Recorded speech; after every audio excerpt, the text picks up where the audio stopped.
सारा गलत व्यवहार किया जाता है। मैंने पियक्कर लोग बैठल रहते हैं, दारू पीते हैं और बहुत ऐसा कारोबार जो होता है नहीं बोलना चाहते हैं हम। भ्रष्टाचार से लिप्त है। आज तक न धान का खरीद किया न गेहूँ का खरीद किया।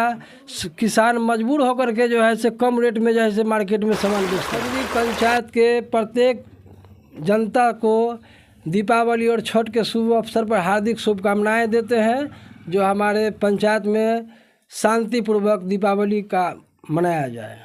दोस्तों, पैक्स अध्यक्ष चुनाव को लेकर चारों तरफ खलबली मची हुई है, जो एक से एक चर्चा का विषय बना हुआ है कि आखिर इस बार पैक्स अध्यक्ष के जीत का सेहरा किसके सर पर जाएगा, जो हर तरफ चर्चा का विषय बना हुआ है। तो हमारे पास एक व्यक्ति जुड़े हुए हैं जो इनसे तमाम बात करते हैं, जो इस बार पैक्स अध्यक्ष चुनाव के नए उम्मीदवार आए हैं। जो तमाम बात इनसे हम करते हैं कि आखिर इनके मन में क्या आया जो पैक्स अध्यक्ष का चुनाव लड़ने के लिए तैयार हो गए, और आखिर इनका मुख्य मुद्दा क्या मुद्दा लेकर के आए हैं, जो तमाम बात करते हैं। जो अभी मेरी मौजूदगी समस्तीपुर जिला के कल्याणपुर थाना क्षेत्र के गोविंदपुर खजूरी पंचायत में है। आपका रामदुलार महतो। रामदुलार महतो जी, क्या आपके मन में आया जो पैक्स अध्यक्ष का चुनाव लड़ने के लिए तैयार है? देखिए, हमारे मन में यही नया बात है कि हम किसान हैं और वर्तमान जो पैक्स अध्यक्ष है 10 साल उनको कार्यकाल बीत रहा है। आज तक न किसान को खाद दिए, सरकारी खाद दिए, न बीज दिए, न किसान भाइयों को 10 साल के दरमियान माने धान का उचित मूल्य नहीं मिला न। अच्छा, वर्तमान में जो आप बोले जो पैक्स अध्यक्ष हैं, तो क्या उससे आप खुश नहीं हैं या पंचायत की जनता खुश नहीं है? पंचायत के जनता खुश नहीं है उनसे। ये आप कैसे दावा कर सकते हैं कि पंचायत की जनता खुश नहीं है? आखिर पंचायत की जनता खुश नहीं थी तो एक पंचवर्षीय वो जीते, फिर उसके बाद दूसरा बार भी जीत का सेहरा उन्हीं के सर पर दिया गया। पंचायत हम घूमे हैं, जनता से मिले हैं, तो जनता का जो रिप्रेशन आ रहा है उसमें जनता का कहना है कि इस पैक्स अध्यक्ष भ्रष्टाचार से लिप्त है। आज तक न धान का खरीद किया न गेहूँ का खरीद किया। किसान मजबूर होकर के जो है से कम रेट में जो है से मार्केट में सामान बेचता है। और किसान के जहाँ तक खाद और बीज के बात है तो आज तक 1 किलो देवे नहीं किया। सारा जैसे काला बाजारी किया जाता है, भ्रष्टाचार से लिप्त है। इसलिए हम किसान के समस्याओं से पिछले 2 साल से समस्या सुन रहे हैं।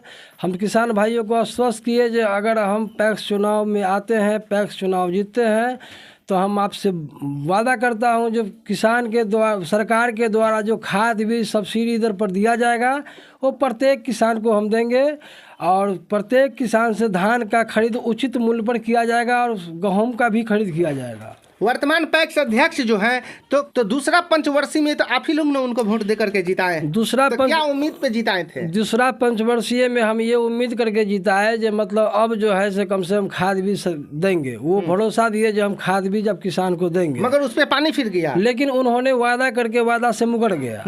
आज तक कोई हमारे सरकार का खाद कोई निजी दुकानें बिक रहा है और उनसे उनको कमीशन मिल रहा है, जनता को कोई फायदा नहीं मिल रहा है। तो आप जो पैक्स अध्यक्ष का चुनाव लड़ने के लिए तैयार हैं, तो आपका मेन क्या मुख्य मुद्दा लेकर के आए हैं? मेरा मुख्य मुद्दा है जो चुनाव जीतने के बाद जनता का आशीर्वाद रहा, चुनाव जीतूंगा, उसके बाद जो है सो उचित मूल्य पर सरकार के द्वारा जो खाद और बीज दिया जाएगा वो हम किसान भाइयों को देंगे।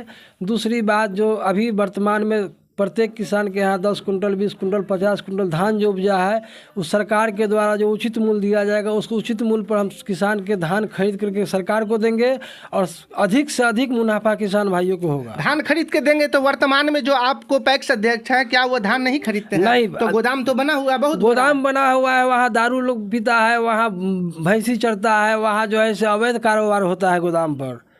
वहाँ पर गोदाम में कुछ नहीं है, नाम का गोदाम है, न जनता को राशन दिया जाता है सरकार के द्वारा, कुछ नहीं दिया है। तो वहाँ अवैध कारोबार होता है गोदाम पर, वहाँ सारा गलत व्यवहार किया जाता है। मैंने पियक्कर लोग बैठल रहते हैं, दारू पीते हैं और बहुत ऐसा कारोबार जो होता है नहीं बोलना चाहते हैं हम। जनता आप पे क्या भरोसा करेगी? जनता हम आप जीतने के बाद से है ना सेवा करिएगा, किसान को जो उसका हक है उसके आपको घर तक पहुंचाइएगा। जनता को हम विश्वास दिला रहे हैं और जनता 10 साल के मॉडल है। जनता ये समझ रही है जब व्यवस्था चेंज होगा, अध्यक्ष चेंज होगा तो हमको कुछ न कुछ नया व्यवस्था मिलेगा, नया व्यवस्था मिलेगा। और मिलेगा तो हम सोचते हैं जो मतलब हमसे जहाँ तक होगा प्रत्येक किसान को गोदाम पर हम सारा व्यवस्था करेंगे और वहाँ से किसान भाई अपना खाद बीज ले जाएंगे और सरकार के द्वारा जो अभी धान प्रेजेंट में जो किसान जो उपजाए हैं उस धान को खरीद किया जाएगा, खरीद करके और सरकार को देंगे और सरकार जो उचित मूल्य देगी वो जनता के डायरेक्ट खाते में आएगी, उनके खाते में दिया जाएगा ताकि उनको ये भरम अच्छा, पैक्स अध्यक्ष चुनाव जो लड़ते हैं और उसके बाद जीत करके आते हैं, जो पैक्स अध्यक्ष होते हैं, तो सरकार उनके अंदर में क्या क्या चीज देती है? सरकार उनके अंदर में जैसे गेहूँ खरीद हुआ, धान खरीद हुआ, उसके बाद जो है सो आपको किरासन हुआ, उसके बाद आपको जो है से खाद हुआ, बीज हुआ, ऐसे बहुत तरह के है, डीलरशिप भी देती है उनके अंदर में। तो अभी तक पैक्स अध्यक्ष जो हो गए गोविंदपुर खजरी में कितने आपको पैक्स की तरफ से डीलर है? पैक्स के तरफ से यहाँ कोई डीलर नहीं है, वो चलावे नहीं करते हैं डीलरशिप, जनता को क्या फायदा देंगे? आखिर नहीं चलाने का कारण क्या हो? नहीं चलाने का कारण यही है जो मतलब वो जो है जनता के बीच समय देना नहीं चाह रहे हैं, वो जो है अपना काम से मतलब रखते हैं। जनता के बीच समय देंगे तब ना हम जनता डीलरशिप चलाएंगे, धान खरीदेंगे, बहुत से ऐसी जनता की फ़ायदा है जिसको हम जनता के पास जाके पहुंचाएंगे हम। तो दोस्तों आपने तमाम बात सुनी और उसके बाद आपको सामने में दीपावली आ रहा है, छठ पूजा आ रहा है, इसको लेकर के आप अपने क्षेत्र के आपको जनता को क्या आप संदेश देना चाहते हैं? हम गोविंदपुर खजरी पंचायत के प्रत्येक जनता को दीपावली और छठ के शुभ अवसर पर हार्दिक शुभकामनाएँ देते हैं, जो हमारे पंचायत में शांतिपूर्वक दीपावली का पर्व मनाया जाए। क्या नाम हो गया? राम दुलार महतो, ग्राम महाबलीपुर, पोस्ट खजूरी, थाना कल्याणपुर, जिला समस्तीपुर।